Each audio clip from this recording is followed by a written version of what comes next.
ушул лейлектерибизди чакыруу менен мен докладты кеңири жазым элем. Азыр 12 минут дегенден улам. Мен ошо докладты окубай эле өзүмдүн сөзүм менен айтып берем. Бирок бир мага жардамчы болсо микрофон жок сиз эмес дешем койгон.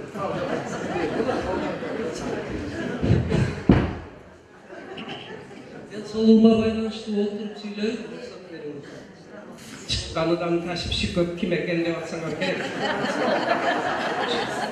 Ошо кичине калдык, бирок өзүмдүк албайм дейчи кантип чыкпайт элем. Анан дүйшөн чакыргандан эми ушул балага барбасак кандай болот деп, Кудай сактап болду деп туруп анан жолго чыктым.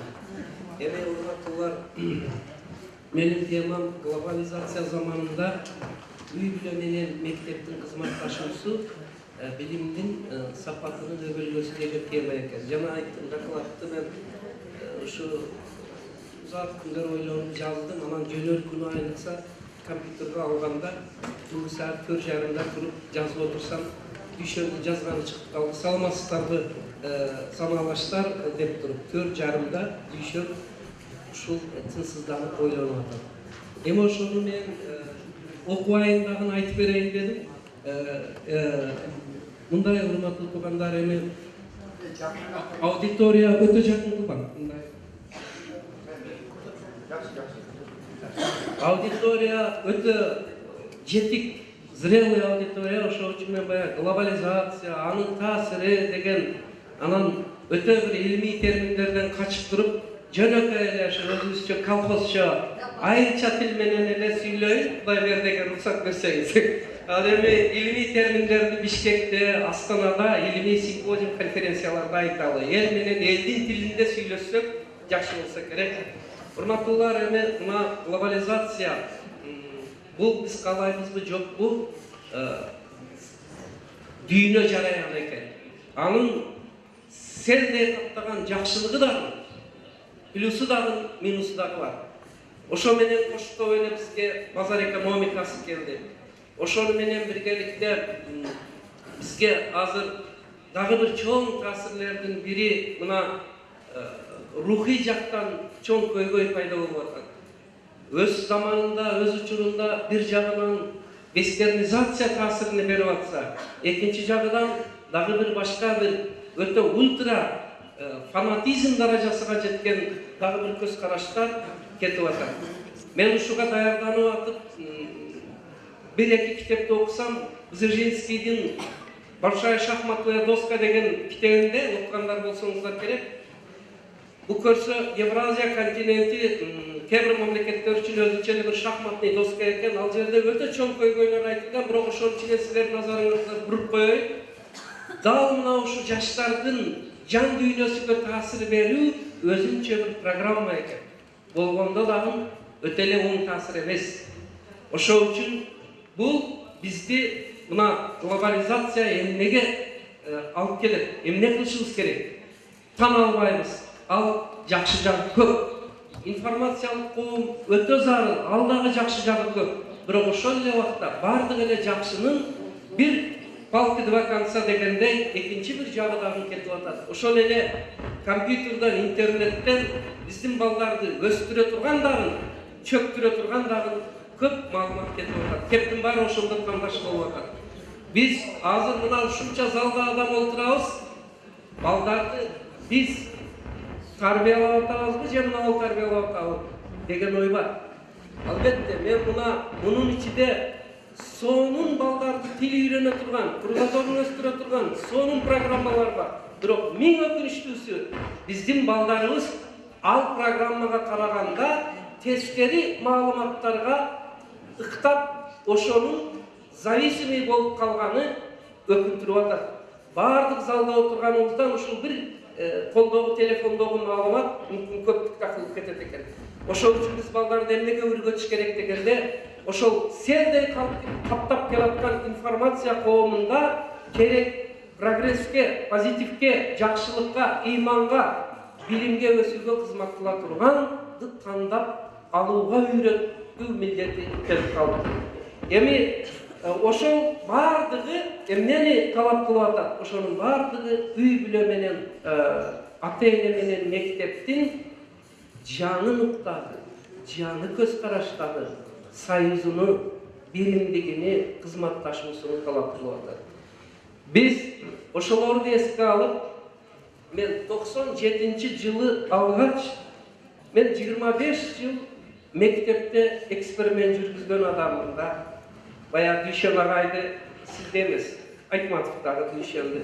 Kılarga işin bolbosa okusan okutup dur degende, kılarga işin joktoy bolup 25 yıl ayındın baldarının köygöylörünü eksperimental birliktep çıktım. Oşoldo ayındın baldarı, üy bülösü, yenesi, atası, mugalimi ayındın direktörü, zavuçu, sosyumu kандай ekendegeni үйrönüp, oşonun negizinde 15 kitepti kolumdan kelişince yazdı vurmaklı bulganda. Oşonun biri, oşonun negizinde anan eneler mektebini birinci jolu 97 yılı açıp, oşondan beri hazır bir ele bizden 200 bala okugan mektepte 1400 ene mektebini bütüp sertifikat aldı. Bütürü egzamini var. Egzaminde 3-4 soru var. Oşonu menen жооп беришет. Анан экзаменден энеси өтсө, анан баласы мектепке алабыз. Өтпөсө албайбыз. Муну Куштарбек барып көп келген, Кыялбек экөө. Мына ушуну мен баштаганымда бирөөлөр, "О, жакшы экен" десе, бирөөлөр "Чылдыга прогай чарчапты. Эми энени да окута экен, булар окуган да" деп айтышты. Ошондо мен сиздерге айта турган сөз мындай болгон. Тура, ата-энебиз, эне мектебибиз эле окуткан. Бирок ал убакта глобализация заманы эмес эде. Информациялык коом эмес эде. Ушуну дал билип алалы да, кээ бирөөлөр айтат, "Бунун не кереги бар" дейт. Экинчиси, ошол кокту колотто, жайытта сиз ата менен эненин айылдын аксакалынан башка бир да информация баланын тынчын алган эмес, экологиясын бузган эмес. Азыр биз бирде айтсак, жана мен жогоруда айтып кеткендер миңде айтып атат. Чындыгына келгенде международный масштабта идет борьба за души человека, за души ребенка дейт. Балдардын жан дүйнөсү үчүн калчылдашкан салгылаш кетип атат. Муну ойлонуш керек. Мына ошол өзү энелерди окутууга талап кылды. Илгери эне мектепти окубаса деле тарбиялап, эненин жомогу менен, этнопедагогика менен тарбияласа болот эле. Азыркы балдар биринчиден жомок айтпайт, экинчиден энелер жомок билбейт. Азыркы энелер айланайын деген сөздү айтпайт. Эмнеге экенин ылдыйда айтам. Мына ошол натыйжасында эне мектеби зарылчылык келип чыкты. Потому что анткени азыркы балдарды жөнөкөй сөз менен айтып, убедить, ынандырыш өтө кыйын. Ал үчүн мугалим гана эмес, эненин дагы белгилүү билим даражасы керек болуп калды. Ошол үчүн окуттук 60 сааттык программа менен окуттук. Кийинки жылдары карасам, аны классы боюнча бөлүп окутууну баштадык. Детсаттан баштап 11 класска чейин ар бир класстын эне мектеби 9 айда 9 эле саат. 9 эле саат, bir ayda bir жолудан келет да энелер. Анан кийин келип окуп кетишет. Муну класс жетекчилери өтөт. Анын программасын, окуу китебини жазып, эксперименттен даярдап, Бишкектен чыгарып койдум, урматтуу туугандар. Мына бул эми бул жерде мугалимдер отурасыздар, сиздер мына бир топтуу сөздөр болду, чарчап да кетсеңиздер керек. Ошол үчүн мен жөн эле кургак чечен болбостон кичине тренинг кылсам уруксат. Бирок бул минуталык да. Урматтуулар, баланы тарбиялашта 5 чөйрө таасир берет экен. Анын ичинен 2-3 түздөн түз экен. Бирок ошонун ичинде окумуштуулардын аныктамасы боюнча үй бүлө эң жогору турчу эле. Бирок азыр телефон баарынан биринчиликти алып алды. Мектепте калды, үй бүлөдө калды. Бул чоң көйгөй. Эми баланы тарбиялап билим бериш үчүн мен айтканды суранып жасап коюңуздар. Сол колуңуздарды көтөрүп коюңуздар. Кичине гимнастикада болот өзү. Мындай көтөрүп, кулачты жайып, Biz ballarda eğer şumkar desek, şumkarlar uçuş için iki kanatını kağıp yazıp duru uçuş gerek de. Buna hazır bir kanatı bu mektep, muallim, kuyup pişip cürek beçeralar, çiğfılda. Emi bir kanatı, bir kanatı, ikinci koldu kötörünüzler, 10 koldu. O zaldı bana en taptıda krasata çıkar. O, mınavınday olup, iki kanat ten bolganda endi şumkar. Başlı kiçine aldına çıkarınızlar. Şumkarın başında yok. Aldıda durat da koçkortmuş olur. Ana endi iki kanat kalınızlar hele. Mana suuluk karan, ısık göldün tolkunu gayet oldu. Bir o. Endi 10 kolu düşünüzdür. Bu 10 kol ata menen ene. 10 kol iştebey. Beçara bizdin şumkarlar bir kanat menen uçup geladi. Hayaka var, anı bir kuday özü bile. Töpedip uçup kalıvatar. Al emi köyünce suropaydı. İkinci kanat kayakta degende Rossiya'da yine. Bazarda yürü. Andan kalayörgeni kafe, restoran, toyda, toyxanada yürü. Ayaş, jöracıyında yürü. Men Bişkek'te Atatürk Üniversitesi, Manas Üniversitesi şunda jiyin ötközgöndө, biroq ata-enelerdi jiygan eken ötüp atsam, sizler jakşı auditoriya ekensingler, aların arasında hem şaharlar, kıyınlar köp. Men şunu körsetip turup, ana men ayttım, emi keliңizler eneler, balдарыңыздарга вакытты бөлүп, шундай эме etsin. Гапырагай, анам мне когда дейт. Мы работаем. Нам надо сходить туда-сюда, там, это культурные мероприятия. Сообщества дейт. Она говорит, а в чем тогда проблема десем? У нас дети почему черствая душа. Кашвор, кайрымсыз. Вот IT-технологияны, компьютерді жогорку даражада билгени менен жан дүйнө курган. Көздө мээрим жок. Көздө кашвор, алам жемин, бер, учам, кетем деп турат. Ооруп жаткан энесинин алын сурап койбойт экен. Ошону мана суроо берди. В чем проблема десем, почему наши дети черствые душа dedi. Ана мен ойлонуп калып айттым, давайте сделаем хронометраж dedim. Сутканы минутага бөлүп жазып чыгыңыздарчы, убагыңыздар кайга кетет экен. Жаза баштады, иштеймин, аякка барам, тойго барам, там башка вечеринкаларда. Эми окуңуздар десем, окуса 5 минутадагы балама бөлөм деген нерсе жок. Мен айттым, знаете dedim, значит вы не обижайтесь, не жалуйтесь, что у вас черствая душа. Вы всего лишь получали сдачу. Сдача деген билесиңер, да?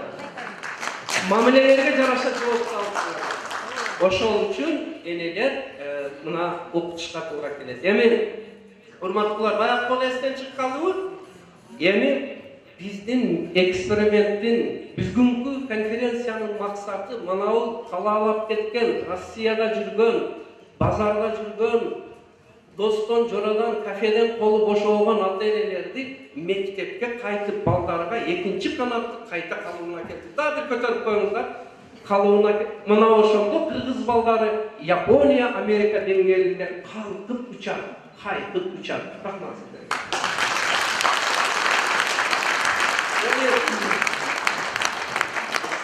Мана суроо беришип атат, гапырагай, бул а почему только энелердин мектеби деп атат? Аны ойлонуп калып мен турсам, Кудайга шүгүр, Кудай өзү жардам берет, кыйындар суроо бергенде. Анан кийин этнограф, этнопедагогиканын түпкүрүдөн таптым дагы жооп бердим. Ай, мындай деген макал бар экен да. Энеси жакшынын баары баласы жакшы. Атасы жакшынын бир эле баласы жакшы. Десем, залдагылар бири-бириге карап аялдар көрдүңүзбү деп мындай. Эми дедим, капа болбоңуздар, экинчи бөлүмүн айтам. Энеси жиндинин баары жинди, атасы жиндинин бир өзү. Мунусу да бар экен.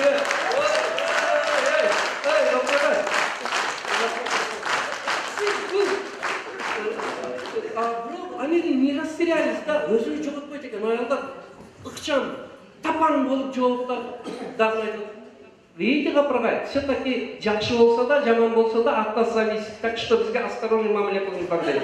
Дагы эле выигрышный состояние болуп атат да. Эми бул тамашагалар, силер кичине эс алгыла деп мен ушулар менен кошуп айттым, урматтуулар.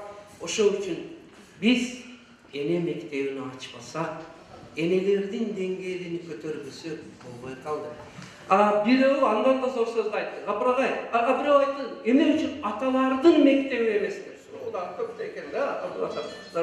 Eme üçün ataların mektebi emes degende ben oylanıp tursam, özü zaldan birevi, Saydıkan'ı kokşagan birevi жооп берди, adam eken. Gapıragay, нечего время терять, atalarda okup bayla koyun deydi. Ne deydi ekenisi? Enesini okutup koysanız, balasını ya, atasını ya okutup balasını.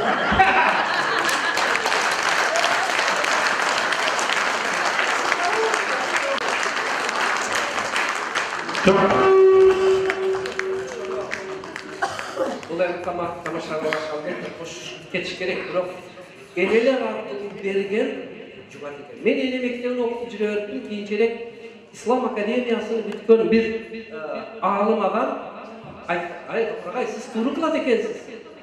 Құран-ы Кәрімде, хадистерде бар, ене бұл медреседір деген. Мен сөзді жақында оқытым. Ене бұл медреседір. Demek ene tabiattan, Kudaydan, koğundan tarbiyalау üçün verilgen eken da. Bırak ben ona oylap, medreselike jaraşa olsun da. Özü, talimi bolsa, tarbiya, özüge köy meseleler bolsa, kantıp ballardı al tarbiyalayt dep, eneler. Yani sizlerden surao bolsa gerek, eneler mektebide neler de okutak dep. Tırtta çoğun temasını aytıp koyun. Birinciden ballardın bazarasını oya особенностьsini okutat.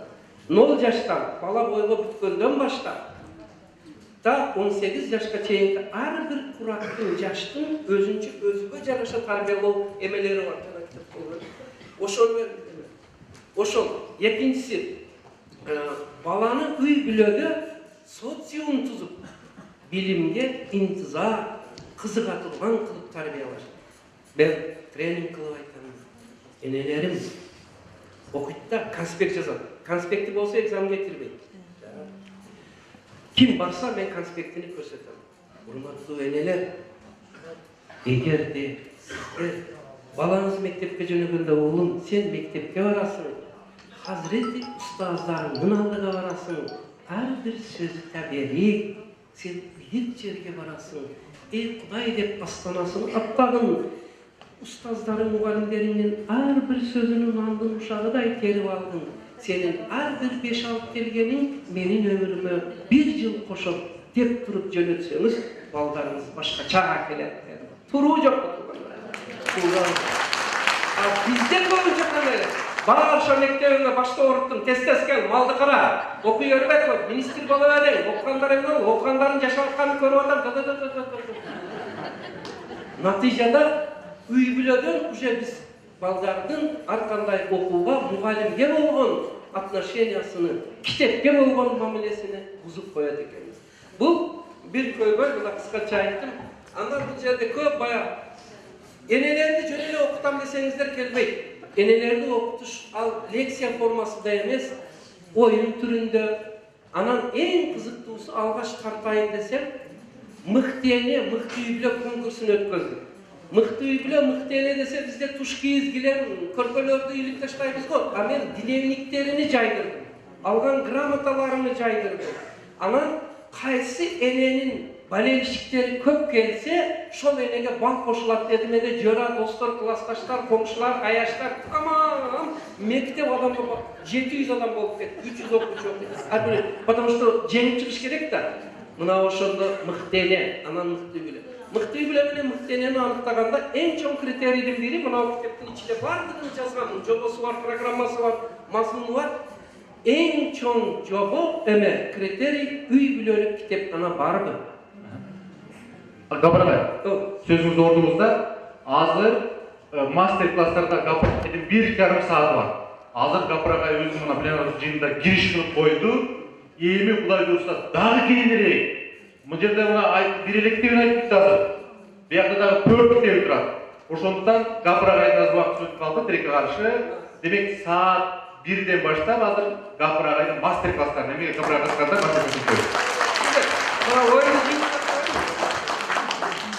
Oşoğa aytdım ele keç, ben süyle öyle koyayım, ben o hakkında düşön özüge vergile. Ал эми сүйлөсөм, мага кичине масштаб керек. Бул чоң көйгөй да, муну мындай 5 минутта айтсам азыр сиздерге эч нерсе түшүнбөйт. Бирок азыр тартипке боюн элек. Экинчи бир көйгөй балдардын окубай коюшу, окуй албай калышыны биз балдарды күнөөлүү дейбиз. Балдарга эң кыйын туугандар. Анткени информациялык коомдо балдардын башыны 3 тонналык портерге 9 тонна жүк артып койгондой. Балдар нагрузка менен жүрөт. Илимий маалыматтар боюнча мектепти бүткөн 10-15% гана бала ден соолугу таза чыгат экен. Калганы стресс, невроз жана башка эме менен чыгат экен. Эң чоң көйгөйдүн бири балдар билим алуунун жолдорун билбейт экен. Ошол үчүн балдарга билим алуунун рационалдуу, кыска, үнөмдүү, ыкчам жолдорун үйрөнүш үчүн экинчи бир китепти жаздым жана сабактылык киргиздим. Бул акыл эмгегинин маданияты деген сабак. Бул жерде мына ошол эң чоңу дагы битте колаштырайын. Сиздерге мына бир эме колуңуздар ушундай ачыңыздар.